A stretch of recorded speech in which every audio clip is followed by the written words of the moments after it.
இந்த வயசானவரு ஒரு சின்ன பையனோட வீட்டுக்கு வந்துட்டு காலிங் பெல் அடிக்கிறான். இவனோட பேரு தான் அலெக்ஸ். இவனும் வந்து அவன உள்ள கூட்டிட்டு போறான். இந்த அலெக்ஸோட அப்பாவும் அந்த இடத்துக்கு வராரு. ஆக்சுவலா இவன் ஒரு மந்திரவாதி. இவங்க எல்லாரும் சேர்ந்து கடவுளையே சிறைப்பிடிக்க போறாங்களாமா. இப்ப அதுக்காக சில பாக்ஸ் எல்லாம் எடுத்துட்டு சில டூல்ஸ் எல்லாம் எடுத்துட்டு வர சொல்லியிருப்பான் இந்த அலெக்ஸோட அப்பா. அதே மாதிரி அவரும் எடுத்துட்டு வந்திருப்பாரு. ஆக்சுவலா இந்த அலெக்ஸோட அப்பாவுக்கு முதல் பையனும் இறந்து போயிருப்பாரு. அதே மாதிரி இவனை பார்க்க ஒரு ஆள் வந்திருக்கான்ல, அவனோட பையனும் இறந்து போயிருப்பான். அவங்க 2 பேரையும் திருப்பி உயிரோட கொண்டு வரதுக்காக இப்போ ஒரு சடங்க பண்ணி ஒரு கடவுள இவங்க சிறைப்பிடிக்கிறாங்க. கடவுள் யாரு என்ன அவர பத்தின டீட்டெயில்ஸ்லாம் இவங்களுக்கு தெரியாது.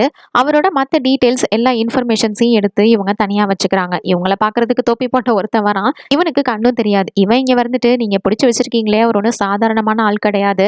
அவரு வந்து கனவுகளோட கனவு கடவுள். அவர வந்து நீங்க ஈஸியா இந்த மாதிரி அடைச்சுலாம் வைக்க முடியாது. ஸோ நான் சொல்ற மாரி நீங்க பண்ணுங்க. அப்படி இல்ல உங்கள ஈஸியா அவர் ஏமாத்திட்டு உங்கள போட்டு தள்ளிட்டு அவரு போயிட்டே இருப்பாரு அப்படின்ற மாதிரி இவன் சொல்றான்.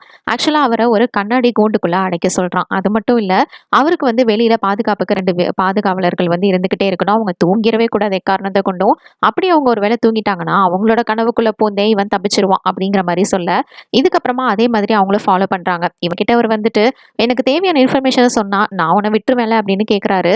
பல 100 வருஷங்கள் போகுது. அவர் எதுவுமே சொல்ற மாதிரி இல்ல. இந்த அலெக்ஸ் சின்ன பையனா இருந்தானே, அவனே வயசாகி போய் வந்துடுறான். இன்னும் இவங்களுக்கு தேவையான விஷயம் கிடைக்கல. அடச்சே! அப்படின்னு சொல்லிட்டு அவர் வந்து வீல் சேர்ல ஒரு பையன கூட்டிட்டு வந்திருப்பாரு. அவர கூட்டிட்டு அங்கிருந்து போக, அங்க இருந்த ஒரு கட்டு அதுல லைட்டா அழிஞ்சிருக்கும். அத பெருசா கண்டுக்காம போக, இங்க வெளியில உட்கார்ந்திருக்கிற ஒருத்தன் வேற தூங்க ஆரம்பிக்கிறான். அவனோட கனவுக்குள்ளயே போயிட்டு, இவர் இருந்த அந்த கண்ணாடி கிளாஸ உடைச்சு அவரை வெளியில வர வைக்கிறான். அவன் வெளியில வந்ததுமே இவரோட அசிஸ்டன்ட் வந்து இவங்க இருந்த இடத்துக்கு வந்து கூட்டிட்டு போறாங்க.